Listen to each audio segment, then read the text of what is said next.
సెక్రటేరియట్లో ఈ వరదలు వర్షాలకు సంబంధించినటువంటి ఒక మానిటరింగ్ కమిటీ కూడా వేయడం జరిగింది. దానికి సంబంధించినటువంటి నెంబర్, హెల్ప్ లైన్ నెంబర్ కూడా ఉంది.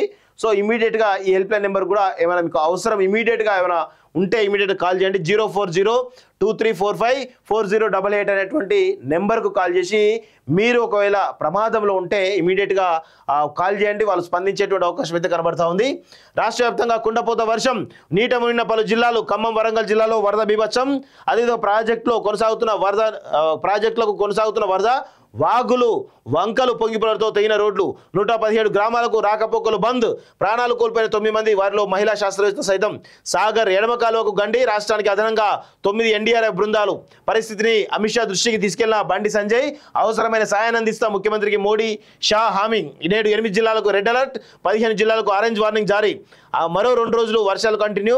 రాష్ట్ర వ్యాప్తంగా విద్యాసంస్థలకు సెలవు. కరెంటు లైన్ కింద ఫోన్ మాట్లాడదు ఎస్పీడీసీఎల్ సీఎండీ అంటూ చూస్తూ ఉన్నాం. సో ఇక్కడ అంటే నేను చెప్పొద్దు కానీ నిన్న కొంతమందితో మాట్లాడితే నాకు అర్థమైంది ఏంటంటే, వీళ్ళు ఎప్పుడు కరెంటు పోతుందా, ఎప్పుడు కాంగ్రెస్ మీద బురజల్దామా అని ఈ దరిద్రులంతా కూడా వెయిట్ చేస్తూ ఉంటారు. ఈ కల్వకుంట్ల కాలకీలు అండ్ కో ఎవరైతే ఉంటారో వాళ్ళంతా కూడా. అరే ప్రకృతి విపత్తులు వచ్చినప్పుడు చాలా రకాల వ్యవస్థలు మానిటరింగ్ చేయడం, వ్యవస్థలు కూలిపోతాయి, నాశనం అవుతాయి. సో ఇబ్బంది కలుగుతాయి. నిన్న మాకు మార్నింగ్ నుంచి ఈవినింగ్ వరకు కరెంట్ లేదు.